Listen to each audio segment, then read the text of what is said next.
Buenas tardes, ¿cómo les va? Estamos aquí una vez más en Familias Leonas TDH presentándoles un nuevo vivo, en este caso con la señora Natalia Hermosilla. Ella es fundadora y CEO de Recrea. Es licenciada en Educación de la Universidad Católica de la Santísima Concepción de Chile. Bienvenida, Natalia, a Familias Leonas TDH. ¿Cómo estás? Gracias. Muy bien. Muchas gracias. Gracias por la invitación. Natalia, No, por favor, gracias a vos por tu tiempo. Queríamos saber un poquito más de lo que haces y en qué te inspiraste para formar esta institución. Bueno, yo soy chilena y vivo aquí en Ecuador prácticamente unos 13 años. Inicié estudiando educación parvularia, soy licenciada en educación parvularia, luego me fui perfeccionando, hice algunos cursos de apoyo justamente para poder potenciar mi carrera en la Universidad Complutense de Madrid. Luego migré para acá a Ecuador y aquí también he hecho unos cursos, unas especializaciones que tienen que ver con metodologías específicas para la enseñanza de la lectoescritura y también un diplomado en trastornos del aprendizaje. Así que en eso me he basado en mi carrera profesional.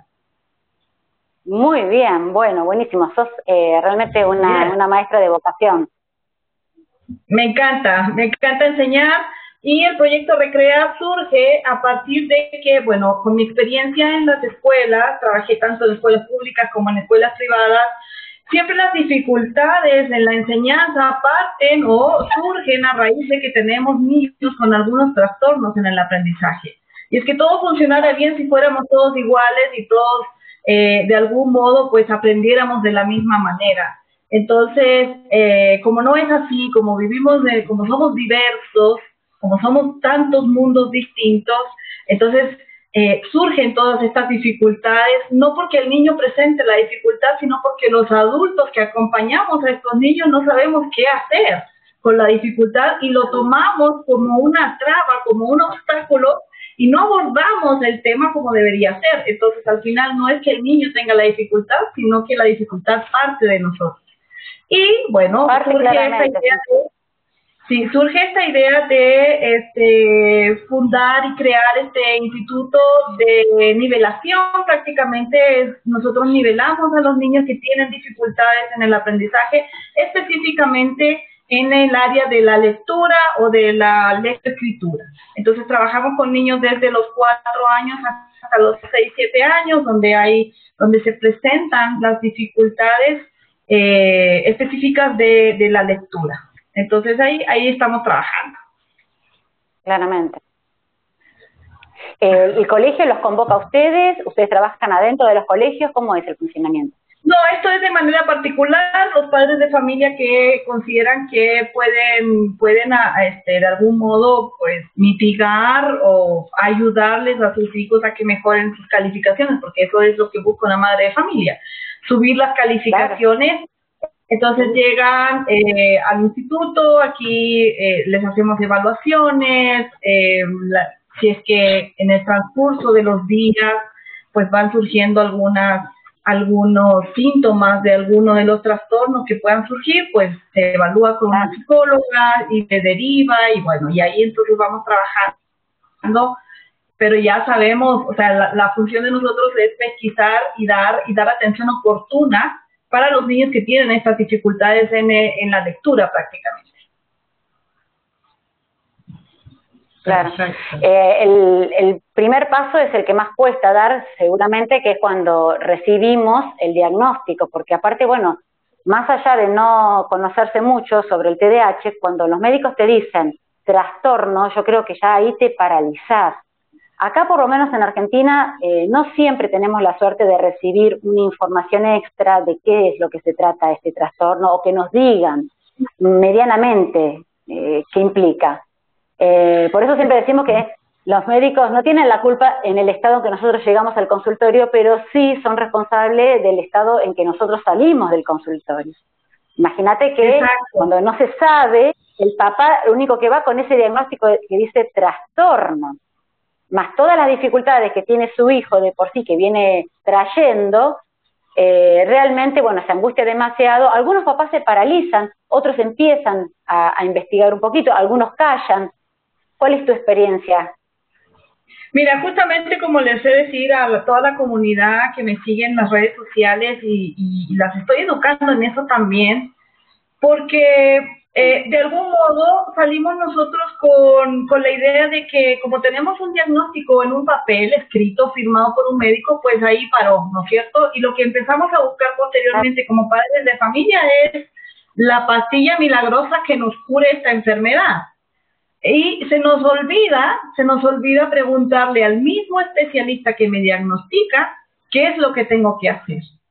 Y ahí eso es lo primero que yo debo hacer cuando me voy donde el especialista y el especialista, después de haber tratado a mi hijo, a mi hija, haberle hecho las evaluaciones pertinentes, el tiempo que se haya tomado en evaluar, cuando ya me entregan el informe, ya sé cuál es su trastorno y ya me están diciendo que tiene TDA, entonces mi pregunta como mamá siempre tiene que ser, y ahora explíqueme, quiero que me anote, porque yo soy muy doméstica para explicarles a mis mamitas, y es, por favor, pídanle que les anote cuáles son las actividades que puedo hacer, cuáles son las recomendaciones para la maestra que está trabajando, que está educando a mi hijo, y qué podemos hacer nosotros como en casa. ¿A qué otro especialista puedo visitar? ¿Dónde o cómo? ¿Qué actividades? O sea, que te lo dé escrito. Es función del profesional que está evaluando, ya sea que está descartando, está confirmando ese diagnóstico, es función de este profesional y darte las indicaciones.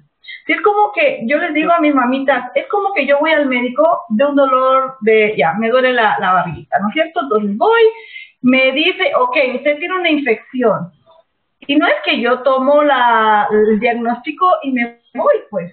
O sea, es automático que uno le pregunta al doctor, ¿y qué puedo tomar? ¿Y qué puedo hacer? Sin embargo, cuando pasa con este trastorno, pues se van, no sé si es porque quedamos en shock, no sé si es porque no comprendemos. Sí, te asustan. Y entonces no preguntamos. Y yo estoy en esta campaña de exigirle a las mamás, o sea, usted le va a preguntar, porque, bueno, en mis redes sociales, ahora que estamos trabajando online, como que hay mucho más acceso a que te hagan consultas online, ¿no? Y todas las que me han preguntado en relación con este trastorno es, mi hijo fue diagnosticado con TDA y ahora ¿qué hago? Y entonces por eso es que estoy haciendo esta conciencia también de decirles a las mamás, ustedes tienen que preguntarle al profesional que les está diagnosticando. Porque imagínense que uno tenga que ir de profesional en profesional atando cabos, así poquitas cosas, un poquito de aquí, un poquito de acá, un poquito de acá. Al final es tanta la información que puedo encontrar que me enredo tanto y no sé por dónde ir, o sea, por dónde comienzo. Y lo primero es que tu profesional, el que te diagnostica, te diga qué hay que hacer. Entonces, bueno, en esa línea, pues también me he instruido bastante para poder yo dar esa respuesta. Es más, a mi consulta, cuando han venido niños diagnosticados con TDA, les pido yo las indicaciones. ¿Y qué ha dicho el médico? ¿Qué dijo el especialista que tengo que hacer? No, es que no me dio nada. Ok, perfecto. Entonces vamos a hacer lo siguiente. Yo le voy a enviar y yo le detallo una serie de tareas y le digo, le va a decir usted a la maestra, porque es el segundo paso. Primero tengo que saber yo. El primer paso es saber yo qué tengo que hacer. Y el segundo paso es, voy y le digo a la maestra, nuestros niños están en contextos escolares. Por favor, si estás ahí, mamita, saca un cuaderno y anota. El segundo paso es ir donde la maestra, pero tienes que llevarle tareas. Yo soy maestra. Y en muchas ocasiones me llegaron diagnósticos de distintas dificultades en el aprendizaje, incluidas el TDA. Y como no me llegaban las indicaciones, pues yo te recibo con mucho cariño todo tu expediente clínico.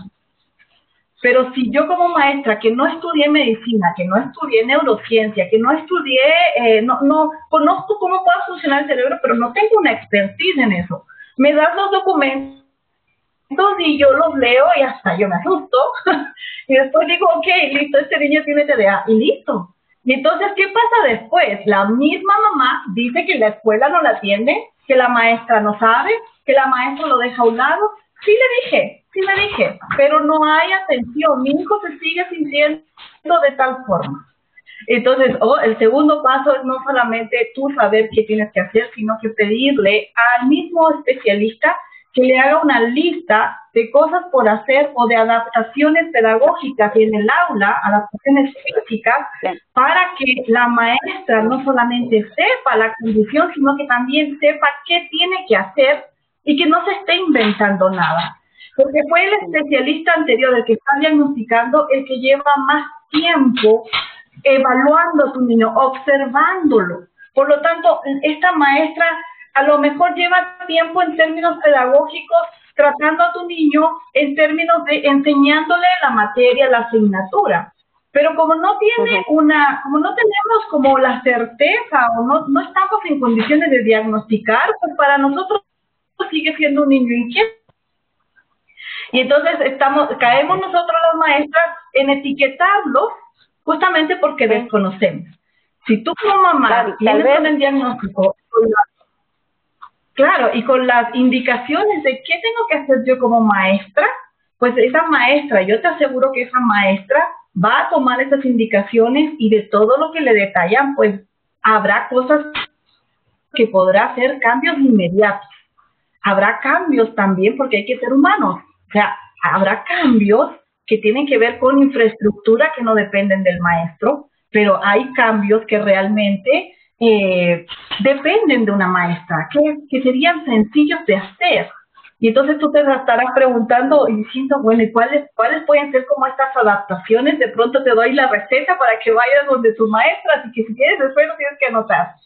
Por ejemplo, una de los cambios que debemos hacer nosotras como maestras es, una vez que yo entiendo que esta es una condición y que no se va a cambiar con una pastillita, entonces la maestra, por ejemplo, puede pedirle al alumno que se siente adelante o que trabaje en el escritorio de la maestra. Y eso es súper manejable. Yo soy maestra, fui maestra con alumnos, con niños de 5 años en aulas de 35 niños. O sea, se puede hacer. Si nuestros niños tienen una dificultad para focalizar la energía, porque son hiperactivos y tienen este impulso, y entonces se les dificulta estar sentados, yo como maestra sí le puedo permitir que trabaje de pie, y de repente y de pronto mi escritorio, que es más alto, le sirve, y no tengo que estarlo teniendo en su pupitre al último atrás para que no moleste al resto de los compañeros. Mejor lo tengo delante, al lado mío, de pie. Qué importante todo lo que estás diciendo, ¿eh? Qué importante todo lo que estás diciendo. Espero que estén tomando nota. Y que se puede, ojalá digamos, que no hay nota. Hay todo un pequeño cambio. Exacto. Y entonces, aparte, Natalia, estás dando herramientas más que simples. La maestra, esa es la idea, porque, como te digo, cuando llegan, esa es la idea. Esa es como segunda tarea que le puedes pedir a la maestra, porque tienes que pedírselo. Es que en pedir no hay engaño, o sea, ¿por qué voy a asumir que la maestra sabe qué es un TDA? ¿Qué es un niño? ¿Cómo se comporta? No tengo por qué adivinar, mejor me aseguro y le llevo yo como un listado de cositas que sí se pudiera hacer, y también le doy la apertura a la maestra que de algún modo me ayude con alguna de ellas, si no con todas sería lo ideal, pero con alguna de ellas que me ayude. Otra ¿La maestra hace caso de esas indicaciones? ¿En tu país al menos hacen caso? Cuando somos amables, cuando llegamos con un informe, cuando tengo una reunión con la maestra y le pido que haga estos pequeños cambios para ayudar al niño o a la niña, pues sí, accedemos nosotros. Entonces, algo, Natalia, en relación a esto que estás diciendo. Nosotros todos los años, desde Familias Leonas, lanzamos una campaña que se llama Docentes Amigos por el TDAH, donde por cuaderno de comunicaciones, carpetas, o por lo que la madre quiera, o la familia desee, le mandamos a los docentes el listado de estas adecuaciones sencillas de acceso que se pueden hacer.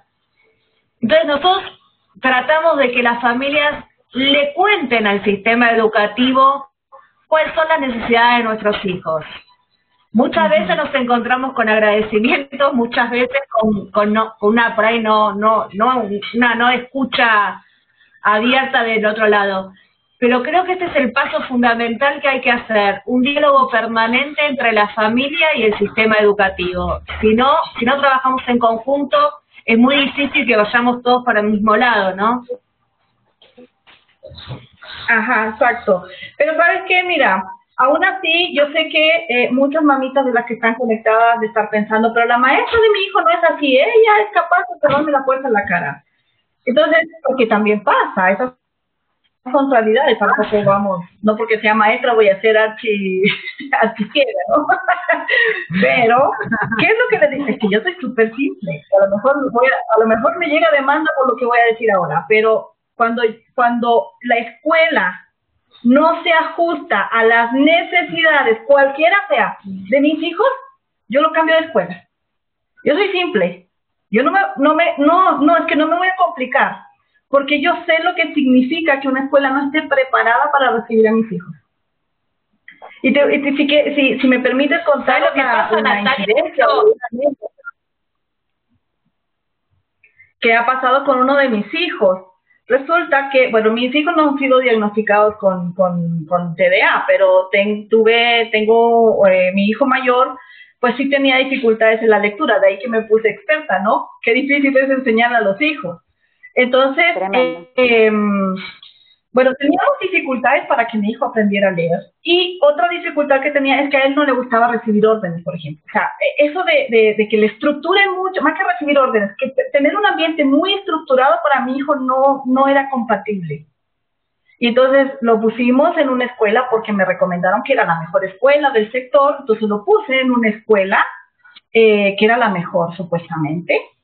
Y claro, la mejor para todos los padres de familia, pero no era la mejor para mi hijo porque era muy estricta, con horarios de entrada, con los uniformes, que el corte de cabello, que la forma en que debía estar el cuaderno y todo eso. Había mucha estructura. Entonces, como mi hijo cuando le estructuraba mucho no reaccionaba bien, decidimos cambiarlo de escuela. Y dijimos, ok, o sea, ¿cuál es la necesidad que tiene mi hijo? Es que tenga un espacio donde pueda tener él su libertad de expresarse. Y entonces busqué una escuela de aquellas. Y se graduó y ahora está estudiando en la universidad, está yendo súper bien. Y mira, está estudiando a distancia porque no le gustan las estructuras. O sea, no se va presencialmente a una universidad porque tiene que cumplir horario, etcétera. Entonces estudia a distancia. Y nosotros como papá aquí en la casa, pues le permitimos que estudie a distancia. Porque es esa necesidad de él, no la mía. La mía sería que él se gradúe con honores o, digamos, que tenga el título universitario. Esa es mi necesidad. Pero la necesidad de él es estudiar en un espacio donde haya libertad de tiempo. Y eso es lo que yo les traspaso, trato de transmitirle a todas las mamitas que están en mi comunidad. Que si la escuela no se está ajustando a las necesidades de mi hijo, pues tengo que buscar las formas. Y creo que hoy por hoy, pues sí tenemos bastantes formas. Creo que hay una amplia gama, ¿o no? ¿Qué lo que pasa? Que a veces, no, ya sé, pero ¿sabes lo que pasa a veces, Natalia? Que el colegio que te queda cerca, por una cuestión de horarios laborales, o por ahí es el único que hay en una zona, no sé, de alguna provincia de la Argentina, es el único colegio que hay. Claro. O el que te tocó por inscripción escolar, acá en la Argentina es una inscripción online, que vos elegís 5 colegios y te destinan uno, entonces uno por ahí, para la educación pública, no tiene muchas veces muchas selecciones, sí para la privada, pero por ahí no todo el mundo puede acceder a la educación privada, entonces tenés que quedarte con lo que te toca. Entonces hay que aprender a manejar también con lo que te toca, ¿no? Porque es esto, digamos que uno por ahí no siempre tiene la posibilidad de elegir. Frente a eso también, claro, frente a eso también, pues también les he dado algunas soluciones, que yo, como digo, hay que ser simples y ser rápidos para hacer estas cosas. Y entonces cuando ya te toca, porque hay cosas que te tocan, ya tienes que aceptarlo porque te toca. Porque tenía un niño antes de la pandemia estaba trabajando yo con un niño que estaba recién en el proceso del diagnóstico de déficit atencional. Y también estaba en un sector público, en una escuelita pública, y que la maestra no lo entiende, y etcétera. Entonces llegó donde nosotros, acá en el centro, para que yo le diera la nivelación. Y mira la conclusión que llegó a la mamá. Me dice, maestra, mire, ya, yo voy a tolerar a la maestra de la escuela y voy a tolerar la escuela porque en el fondo como que no estoy pagando, me sale como conveniente. Pero yo sí, ahora me doy cuenta que mi hijo necesita profesores particulares o una atención diferente. Pues bien, que vaya a la escuela para que cumpla con el pensum, me dice así, para que vaya cumpliendo académicamente. Pero yo sí voy a tomar este profesor o yo lo voy a traer donde usted para que usted le enseñe. Yo quiero que usted le enseñe, así fue su respuesta. Yo quiero que usted le enseñe a leer y que la escuela vaya y cumpla con las calificaciones para los pases de año. Y entonces así lo fuimos haciendo y el niño efectivamente aprendió a leer conmigo. Y entonces iba a la escuela, le hacía caso a la maestra, siempre con respeto, pero ya no había como esa tirantez. Es que se produce la tirantez cuando esa mamá no encuentra solución en esa escuela y le toca. Pero ¿cómo también cambiamos a la maestra? ¿Cómo metemos en el chip a la maestra?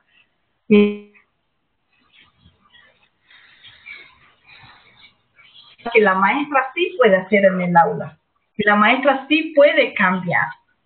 Y de algún modo, de manera amable, solo la reunión con la maestra para de algún modo llegar a un diálogo. Porque a veces también vamos las mamás directamente al director, al rector, al dueño de la institución y pasamos por delante de la maestra.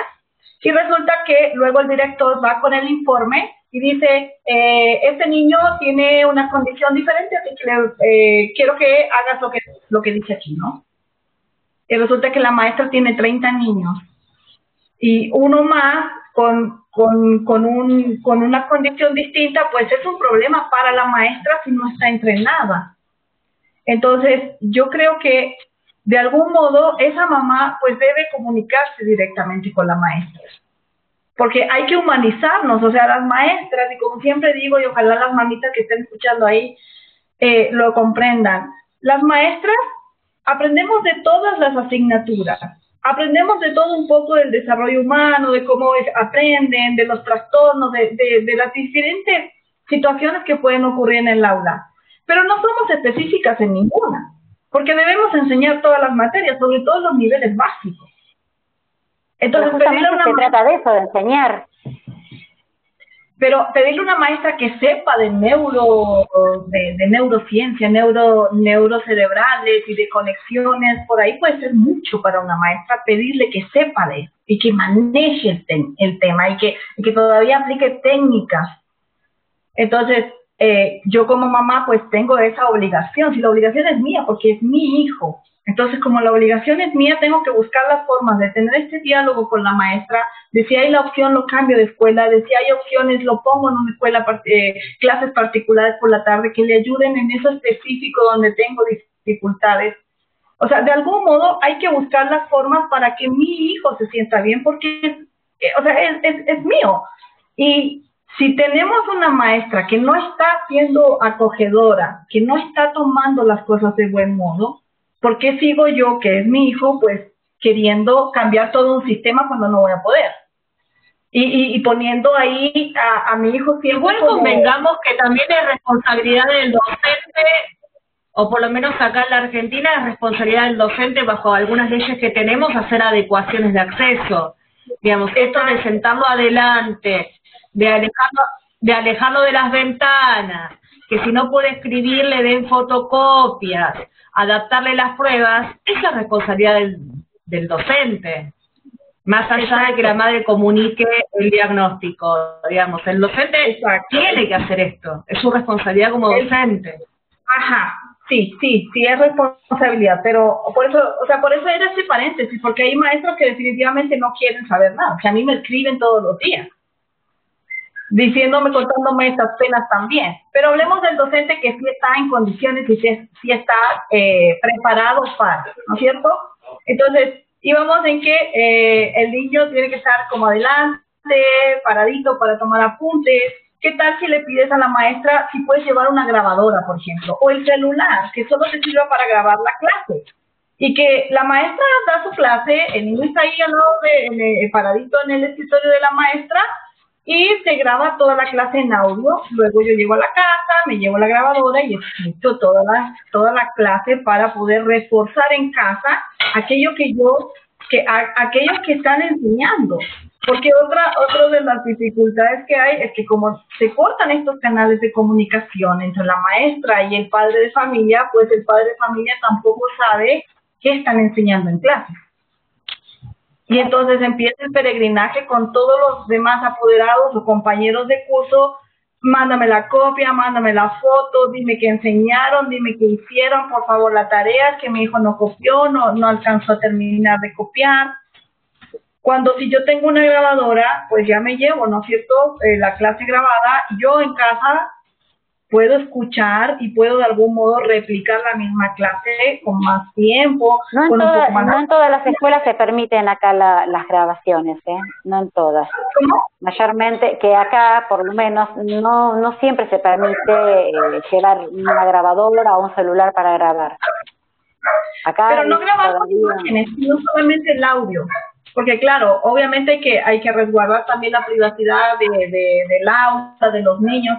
Solamente de audio. Yo les propongo de audio, no de grabar la clase con imagen. Pero, ¿sabes qué? Yo no lo veo mal tampoco, Natalia, porque a veces los chicos no pudieron copiarlo del pizarrón, o sacan una foto, o graban lo que la maestra está escribiendo en el pizarrón. No es malo, son adecuaciones que a esta altura yo creo que se tendrían que tener más en cuenta, mismo cuando tenemos tal vez un profesor que está mandando mensaje o haciendo no sé qué con el celular dentro del aula. Entonces, creo que tenemos que, por lo menos acá en Argentina, emparejar los criterios y darle un poco más de accesibilidad a la educación de estos niños con ciertas dificultades. Es decir, como te decía Paula, lo más básico que son las fotocopias, esto se puede prever semanalmente, quincenalmente o mensualmente, y no hay ningún impedimento, se le da la fotocopia y el chico ahí quedó bien, al día con todo lo que se fue dando, sin necesidad de estar llamando a un papá o al otro, un compañerito o al otro. Son adecuaciones simples. Sí, como son tan simples, pues como que recaen en que ya lo tienen que saber, y como estamos intuyendo de que la maestra lo sabe, que tú lo sabes, y al final no se termina sabiendo nada, pues ahí queda todo en el medio, y ese niño queda siempre como con todo a medias, el cuaderno a medias, la escritura a medias, lo que estaba leyendo a medias, y la maestra sabe a medias. Vos lo que decías que no dejar nada por cierto, sino que afirmar constantemente que el otro tiene el conocimiento. Sí, por eso es que yo les digo a las mamitas que cuando salgan de la consulta le pidan por escrito al profesional las cosas que deberían hacer, las adecuaciones que deberían haber en el aula, etcétera. Porque todo que tiene que quedar afirmado en un papel.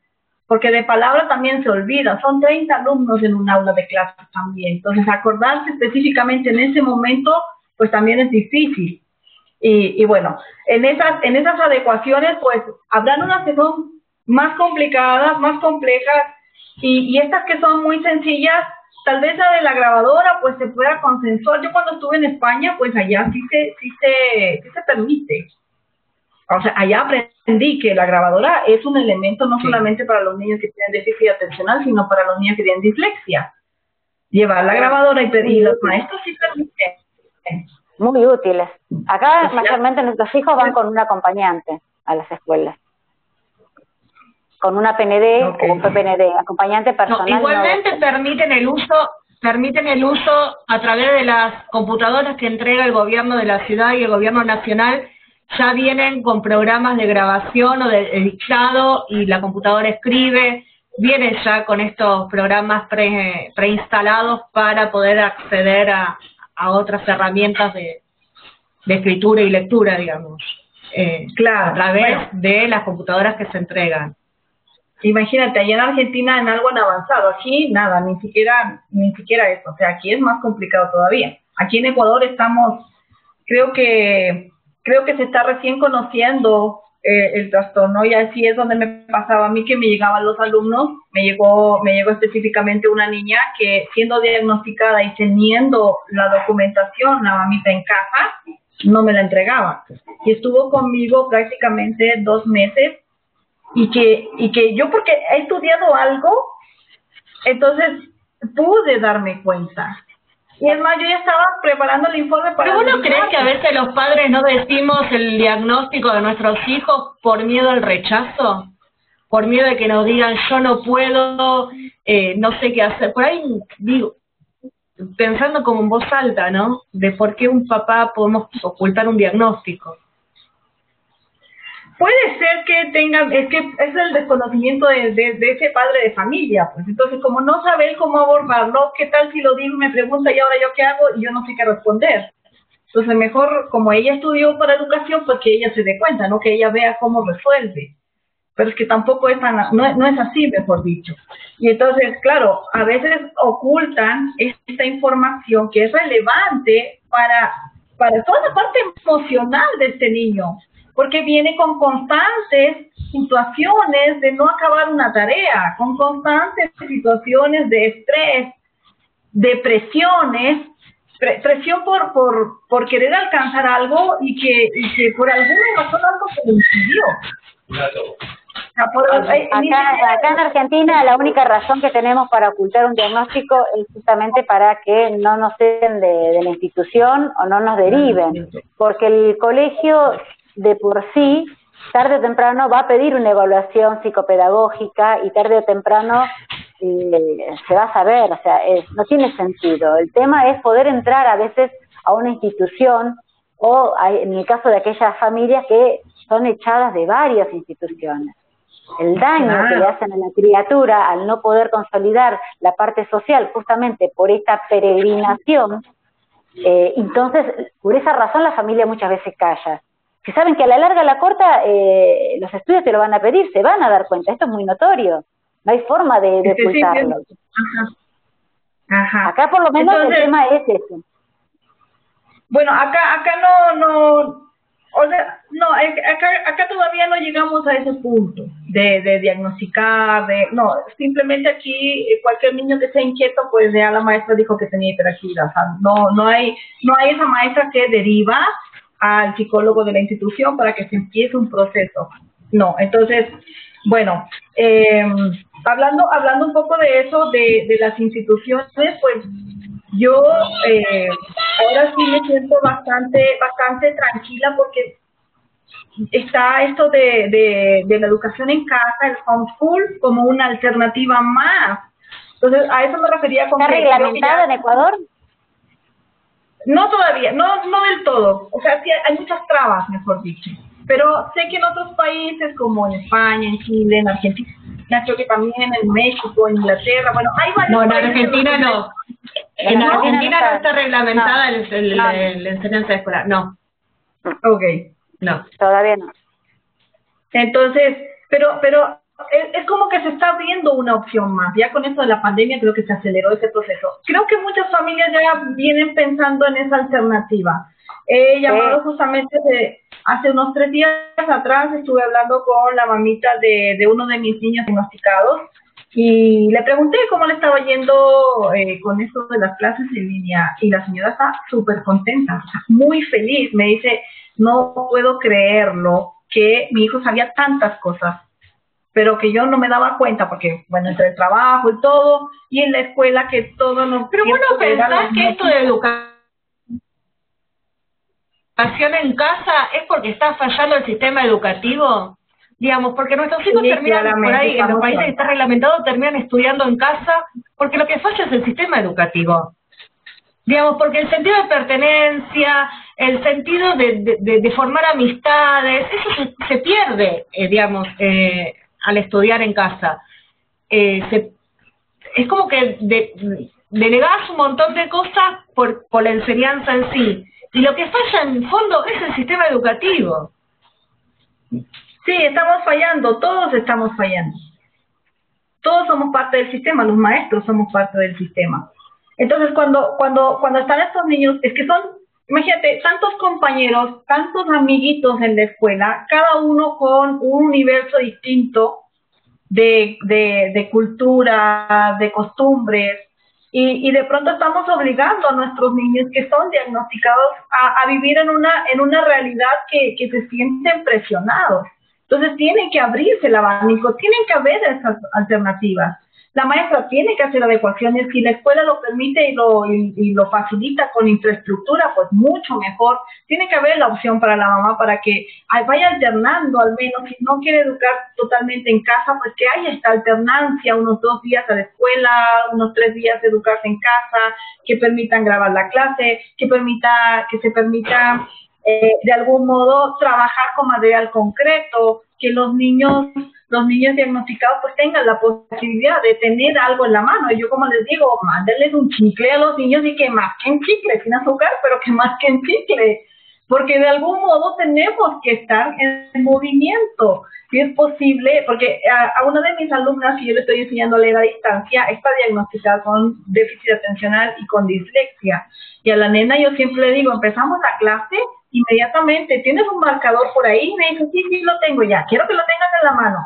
Y doy la clase y logro que se concentre por lo menos un tiempito más de lo que estaba acostumbrada. O sea, lo difícil que es conectar emociones a través de una cámara, y la niña súper pegada en la clase, o sea, muy, muy, muy atenta. Yo le digo, no le soltarás, aquí lo tienes y me lo muestra. Y constantemente le voy cambiando la atención. O sea, es como que yo misma genero como esos lapsos de inatención a mi tarea. Entonces estamos trabajando, voy a trabajar en la lectura y le digo, ¿tienes el marcador? Sí, aquí lo tengo. A ver, escribe la siguiente palabra. Y le hago escribir y luego ya, ok, mírame y mira la diapositiva y empezamos a trabajar nuevamente. Por ahí voy unos 7, 8 minutos más de tarea y digo, a ver, ¿tienes el marcador? Nuevamente, otra vez. Yo misma le hago para yo llevar el control, porque sé que así de algún modo ella está aprendiendo. Y ella está aprendiendo. Entonces, ¿qué sencillo es tener un marcador en la mano? ¿Qué sencillo es? No sé. Ahí estás. Estas como antiestresantes, no sé cómo se llaman, son como unas pelotitas tipo slime, pero no son de slime. Algo así. También, esas son súper prácticas. Sí, antiestrés. O sea, no es nada. No es nada complicado pasarle una de esas a los niños. Una de las dificultades académicas que presentan es con la escritura, con el dictado, sobre todo con el dictado, porque le están dictando y bueno, como les cuesta captar, pues o entendieron la última sílaba o captaron la primera sílaba y después se le olvidó la palabra. Entonces yo siempre les digo, trabajemos con imágenes, a las maestras yo les digo, ¿no? Trabajen con imágenes, que cuesta proyectar. Creo que todas las aulas ya tienen proyector, por lo menos aquí en Ecuador, las aulas de clases todas tienen proyector. Infocus en las aulas.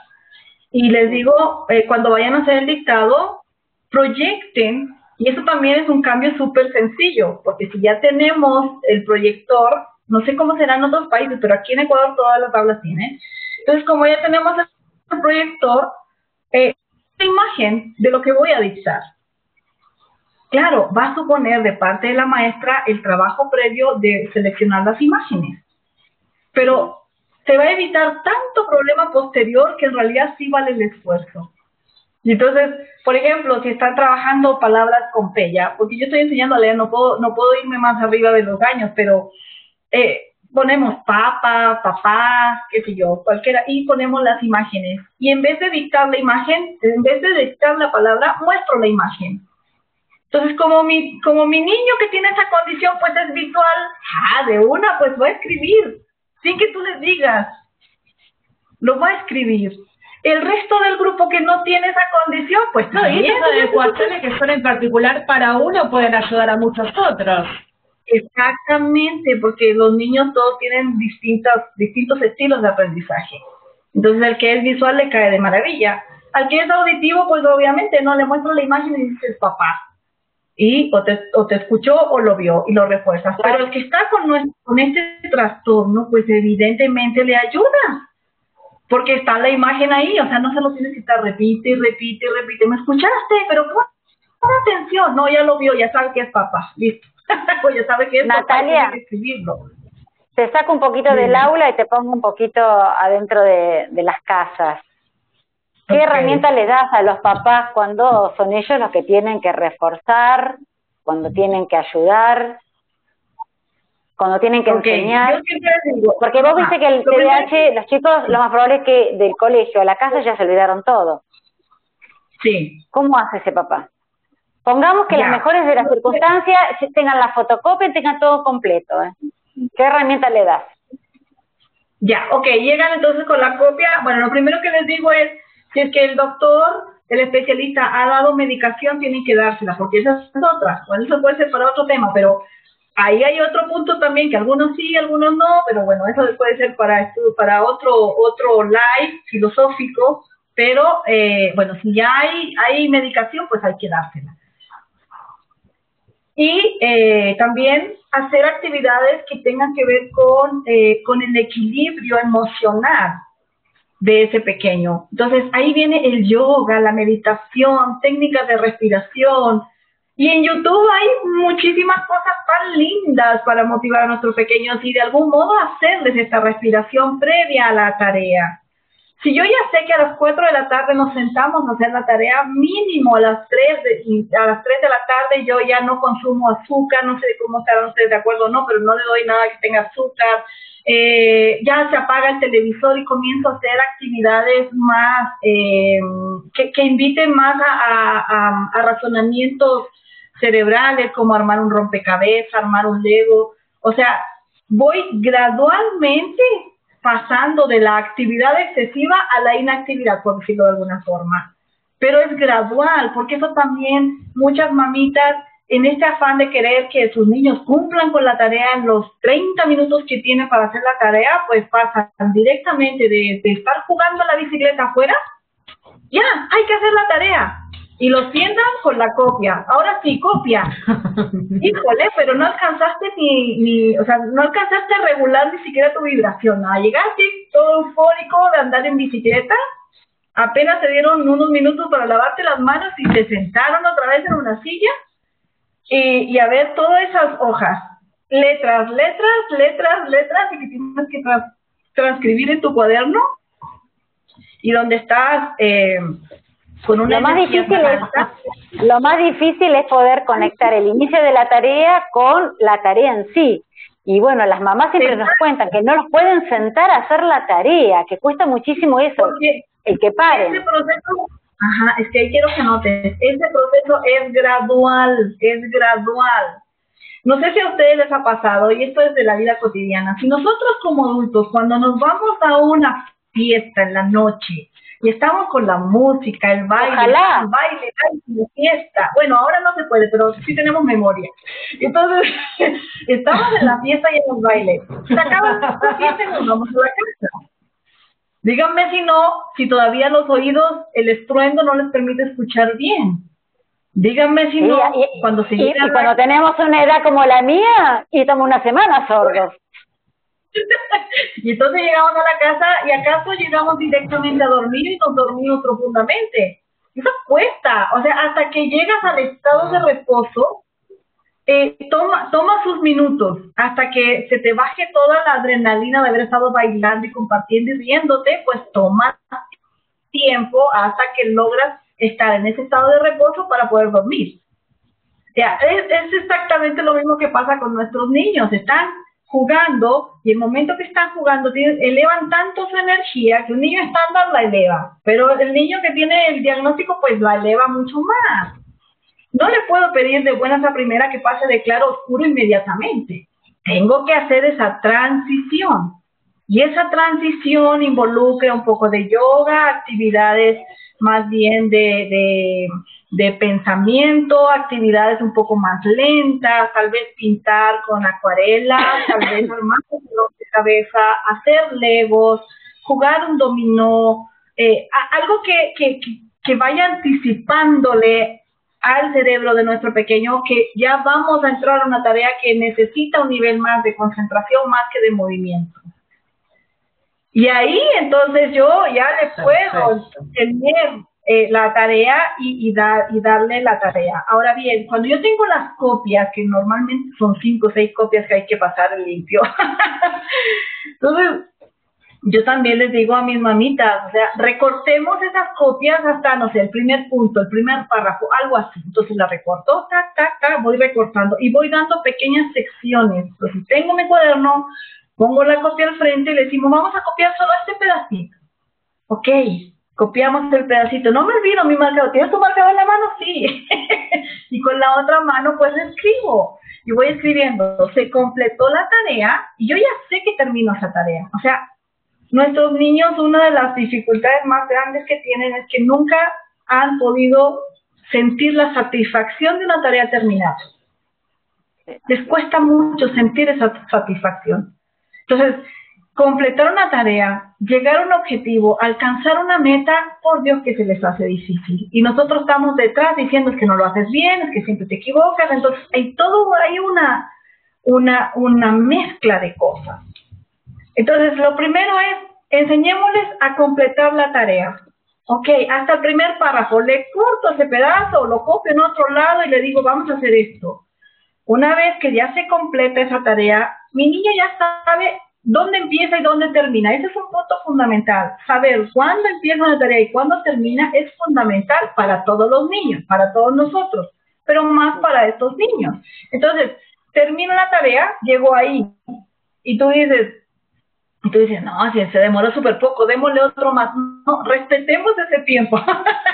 Ya llegamos al punto, ahí se termina la tarea y vuelvo al rompecabezas, hago una pausa activa que se llama, que son pausas de 1 minuto, 2 minutos, de una tarea que no tiene nada que ver con lo que yo estoy haciendo principalmente, pero sí que le va a ayudar a mantener ese nivel de atención.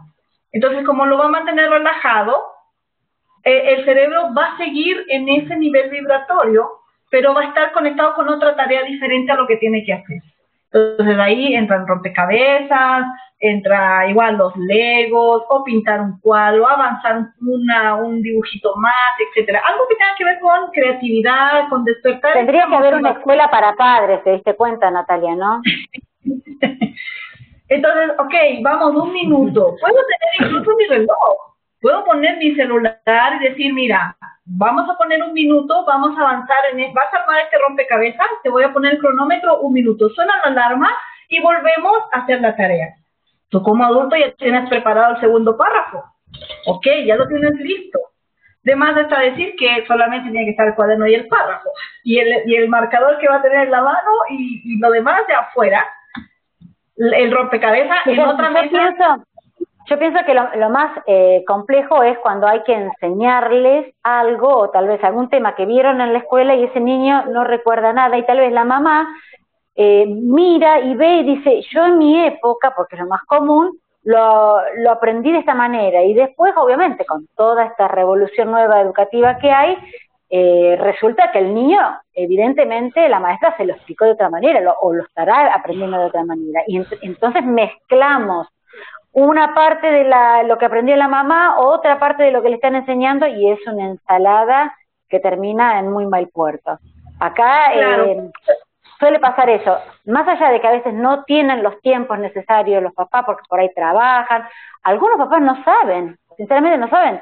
No tienen ni idea de cómo explicarle. O el niño le dice, no, pero la señorita me lo explicó de otra manera. ¿Y qué flor de rollo estamos haciendo?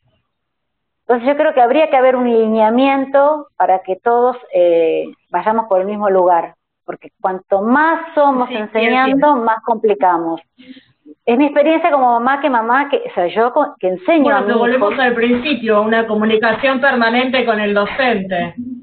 Totalmente. Exactamente. Pero ¿sabes qué? ¿Cómo le explicaste tal cosa? ¿Cómo le estás enseñando esto? Entonces que el docente transmita o mande. Viste que los docentes tienen acá por lo menos una carpeta paralela a la carpeta del niño. Muchos docentes te dan fotocopias de esas carpetas.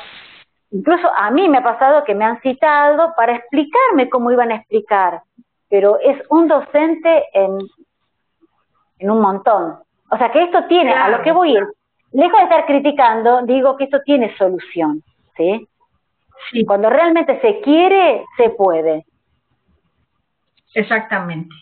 Porque los papás no somos maestros, no somos docentes, y si tenemos que ayudar, que nos den las herramientas para ayudar. ¿De qué manera vos querés que yo le explique o refuerce lo que vos le estás enseñando? Que también muchas veces, como te dije antes, se lo explicamos de una manera y salta el docente, no, de esa manera no, que esto, que lo otro. Pobre chico.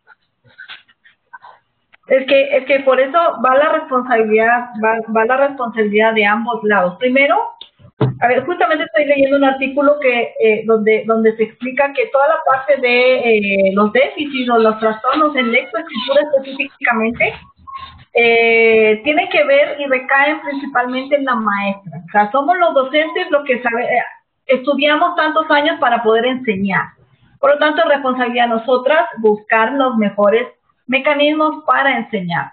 Sin embargo, cuando hay una condición de mi hijo, es mi responsabilidad como mamá transmitirlo, informarme, no dar por hecho y comunicarme con la maestra. Y esa maestra tiene que tener la responsabilidad de recibir esa información de buena manera y también aplicar dentro de todas las cosas que hay, pues ver cuáles son viables, pero para aplicar ahora, no después, ya le reviso. A ver, hacer la lista y decir, ok, esto puedo hacer ahora, esto puedo hacer ahora, esto puedo hacer ahora. Y de ahí, en la medida que se van viendo cambios, porque nuestros niños con déficit atencional les sucede que cuando ya empiezan a ver que logran, aunque sea un objetivo, por mínimo que sea, esa es motivación detonante para un siguiente aprendizaje. Esto sucede. Si un refuerzo positivo.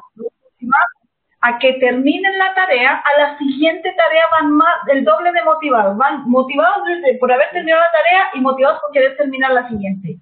Y esto es como una bola de nieve, la motivación va creciendo, a la siguiente tarea más motivado todavía, porque va entendiendo que primero va avanzando, segundo que termina, y tercero que se le hace sencillo.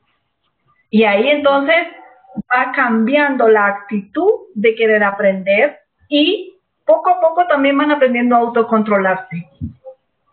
Perfecto. Sí, de eso se trata. El tema es que, bueno, a veces también tenemos la otra, y disculpame que a veces me pongo desde el otro lado, pero bueno, lo que ocurre es que califican los síntomas del TDAH. La hiperactividad, la inatención, las cuestiones están calificadas acá. Y acá en Argentina, nuestros niñas diagnosticados con TDAH, van a las escuelas con un acompañante personal no docente. Así todo se hace dificultoso. Cuando es tal vez el acompañante el que puede copiar lo que no copió el chico, puede tomar nota, puede preguntar lo que el niño tal vez porque tiene alguna dificultad en el habla o en la expresión no llega a hacerlo o porque se olvida. Así todo, y está este acompañante las 4 horas o las horas que el niño vaya a la escuela, se hace dificultoso también. Sí, porque, bueno, aquí en Ecuador todavía estamos... No tienen. Años luz, si quieren, no sé si... No hay atención todavía tan específica para nuestros niños. Sin embargo, bueno, habemos algunas que estamos haciendo algo, ¿no? Al menos desde mis redes sociales, pues estoy intentando por lo menos educarnos en ese sentido. Porque como te digo, pues sí, aquí todavía ocultan el diagnóstico, aquí la mamá ignora lo que debe hacer y por ende también ella no trata, o sea, ni ella puede y como que le exige a la maestra que pueda, ¿no? Entonces ahí vienen los conflictos también. Todavía estamos muy en pañales todavía aquí, eso es lo que yo siento, no hay como por lo menos ustedes tienen esta comunidad donde los acogen. Acá no he visto eso todavía. Tal vez ya me toca Imagínate que por algo existe, a pesar de todo, Familias Leonas TDAH, ¿no? Así es. A veces así parece como que no alcanzara, pero es como te dijo Paula al principio, es un sistema el que está fallando. Sí, es que es el sistema, por eso yo creo que definitivamente esto de abrir el abanico de opciones para educarnos, eso es la alternativa.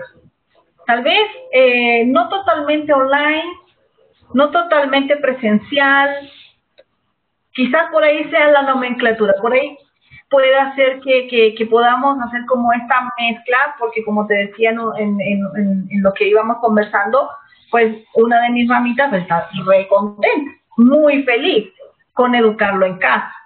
Y es que antes ni siquiera se lo hubiera imaginado. Y la hermanita, en cambio, extraña la escuela y ella necesita su escuela. Pero él, ese niño diagnosticado, pues, él está feliz. Es más, él no quiere que se acabe la pandemia para que él pueda seguir estudiando en la casa. Porque le ha ido muy bien, muy bien. Claramente entonces hay una falla notoria. Estamos todos de acuerdo que es justamente en el sistema. Así es. Si hay un nene que no quiere ir al colegio, eso creo que es un síntoma de que algo no funciona. Sí, pero eso tiene que ver con todos los niños, no tiene que ver específicamente con niños con alguna dificultad. Eso es con todos los niños no quieren ir a la escuela, en su mayoría no quieren ir a la escuela. Creo que son los menos los que quieren asistir. No es tan así. Yo creo que nuestros hijos pasan por un estrés terrible cuando van al colegio, porque saben que lo que les va a pedir el sistema educativo es algo que hoy por hoy no lo están pudiendo cumplir. El quédate quieto, no pueden. Nos vienen las notitas, hoy no trabajó y se la pasó caminando, sí, es hiperactivo. Digamos, es como que están en constante evaluación y señalamiento a veces nuestros hijos en el sistema educativo. A ver, acá en la Argentina, como te contaba, no está reglamentado el estudiar en casa. Se está hablando de, después de la pandemia, hacer algo mixto, digamos, días de colegio y días virtual. Hay muchos nenes con TDAH que es verdad que funcionan mucho mejor desde casa, pero también hay muchas mamás que trabajan y no pueden llevar adelante la educación en casa porque son madres solteras, tienen que salir a trabajar. Entonces creo que el sistema educativo tiene que ayornarse, porque también creo que es un paradigma viejo el de hoy por hoy, por lo menos el de Argentina, el sistema educativo, y que tiene que ayornarse y modernizarse. Y entre todos lo tenemos que hacer, no solo, digamos, entre familia, colegio, profesionales, organizaciones. Creo que es un trabajo conjunto, es un trabajo que se está empezando y hay que seguirlo. Claro, es que el tema educativo da para largas charlas porque involucra muchos sectores. O sea, hablamos desde políticas, desde hay muchas aristas en un sistema educativo. Entonces, dentro de todo ese sistema, pues nosotros las maestras cumplimos un rol dentro de esa tremenda máquina que es un sistema educativo. Y a veces la información pues llega tan segmentada a nosotros las maestras que tampoco tenemos el acceso ni tenemos voz, a veces ni voto a veces no tenemos, o sea, simplemente se plantean alternativas, no nos toman en cuenta cuántos años se viene peleando por la cantidad de alumnos que hay en un aula, o sea, años, y no sé si alguna vez logremos consensuar algo así aquí en Latinoamérica por lo menos. Y en el tiempo que yo estuve en Europa estudiando allá, pues imagínate que los problemas que tenían las maestras de allá, todavía en esa época, pues yo te estoy hablando hace unos 13 años, no, hace unos 16 años atrás más o menos, cuando yo me fui a estudiar allá, los problemas en esa época allá era porque había tanta migración que las maestras tenían que prácticamente hablar en todos los idiomas. Y para ellas era dificultoso, teniendo aulas de 15 niños, de 20 niños, y 20 niños de no solo culturas distintas, de nacionalidades distintas y de idiomas distintos. Entonces, para ellos, en ese momento, era una dificultad.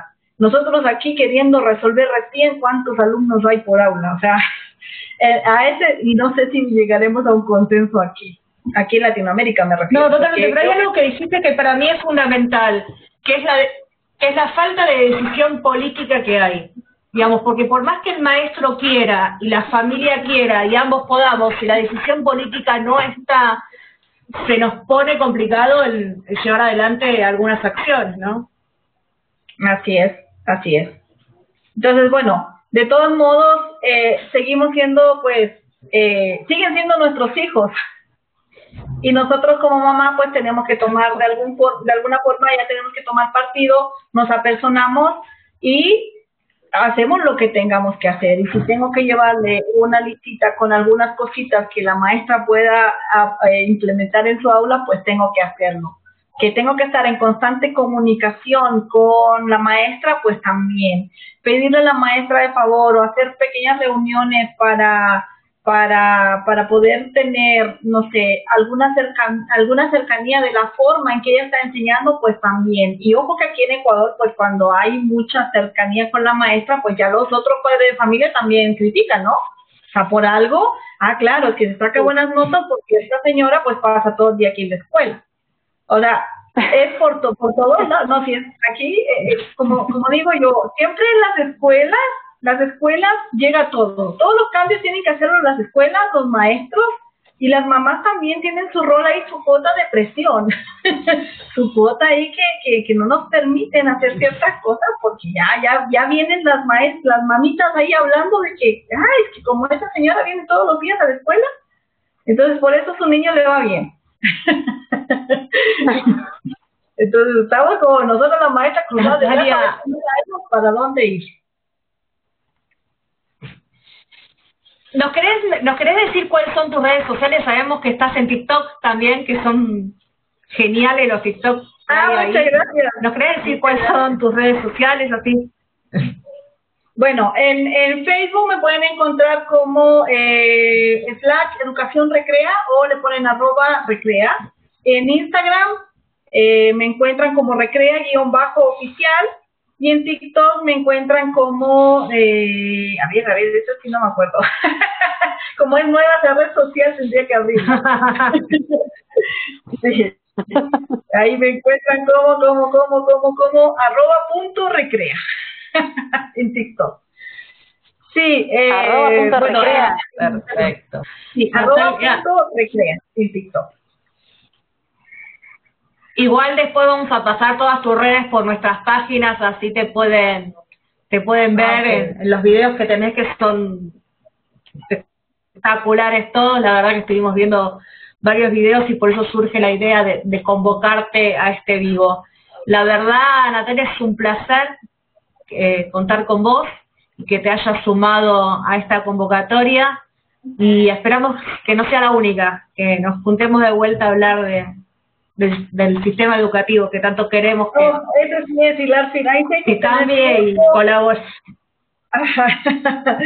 Sí, muchísimas gracias. Vamos de a poco, que se puede. Sí, de algún modo, pues ya estamos. Por favor, y bueno. Mira que los maestros ya nos metimos a la internet, a ver qué milagro sale de aquí, ¿no? Porque estábamos como escondiditos, como que la internet a nosotros nos daba miedito. Los maestros estábamos solamente en el aula dando la clase, ahora estamos asomando en la internet, más a ver si tienen buenos cambios, porque los maestros cuando intervenimos... Hacer tutoriales de internet para los maestros. Sí. Que se animen. Sí, pero, sí. Tengo varias ideas porque sí le apoyo a varias maestras en distintos ámbitos. Incluso a veces llegamos a tener conversaciones como muy coloquiales, porque las maestras también están teniendo una dificultad emocional bastante fuerte con esto de enseñar en línea. Y es que nosotros nos dijeron en sus clases online y nadie nos dijo cómo. Estamos improvisando. No, es que acá también pasó lo mismo y nos tomó a todos de sorpresa, ¿no? Entonces, es como un aprender durante la práctica. Vamos aprendiendo. Los papás también tuvimos que aprender, ¿eh? Ojo que los papás también tuvimos que aprender a manejar el Drive, el Classroom, el Zoom, o sea, los papás también tuvimos. Toda esta cuarentena ha sido la cuarentena del descubrimiento. Vaya que hemos descubierto cosas. Que nuestros niños no eran tal como mostraban en la escuela, que en casa pues también nosotros podemos hacer nuestra parte, que también podemos educar, que también podemos aprender. O sea, ha sido un descubrimiento muy bonito, más allá de la situación que sucede, ¿no? Pero sí hay pequeñas cosas que hay que rescatar. Y como yo sé decir, pues ya las maestras entramos en la... Y también creo que en esto de rescatar, creo que también esto de rescatarnos tendríamos que quedar con cosas que nos dejó la cuarentena, que es como esta cosa de la educación virtual, que por ahí hay cosas que puedan hacer el colegio y mandarlos virtualmente para continuar en casa, por ahí, digamos, creo que esto nos va a dejar como un antes y un después en el sistema educativo que nos va a tener que hacer un replantear de nuevo de cómo arrancar después de la cuarentena en todo esto, ¿no? Así es, definitivamente que no vamos a volver a la antigua normalidad, eso ya es un hecho. No. Esperemos que los cambios sean positivos para todos. Ojalá, ojalá. Natalia, un placer. Muchas gracias a todas y bueno, aquí estoy. Para lo que necesitemos y que podamos compartir entre todas, cuenten conmigo. La verdad que enseñás con una amorosidad extraordinaria. Gracias. Sí, la verdad que es sumamente entendible y ese es el condimento, que necesita el docente. Muchas gracias. Bueno, sí, para eso estamos. En realidad, todo surge también por darle el apoyo a los padres de familia. Surge por eso, ¿no? Pero los maestros también empezaron a encontrar en la comunidad de Recrea, empezaron a encontrar también soporte, ese soporte que no te lo dan. O sea, estamos tan encerradas en nuestras aulas que ni así queramos no podemos ver lo que hace la maestra al lado. Y ese individualismo nos afecta, nos amolda en nuestro carácter, en nuestras emociones y nos encierra de alguna forma. Y claro, cuando empiezan a llegar a la comunidad de Recrea, pues empiezan a ver que tanto ellas como todas las que están ahí sufren de lo mismo, que no saben manejar Zoom, que no saben manejar Internet, que no saben cómo hacer un PowerPoint, que sí, yo también he tenido esta dificultad. Y se está formando como esto bonito. Por eso digo, las maestras ya llegamos a la Internet, o sea, ya estamos a la vista de todos. Algo bueno va a salir de ahí. Seguramente. Bueno, Natalia, un placer. Muchísimas gracias. Y muchas gracias. En contacto. Muchísimas gracias. Vemos entonces, muchas gracias. Nos vemos. Adiós. Un beso. Chao, hasta luego. Adiós, chao.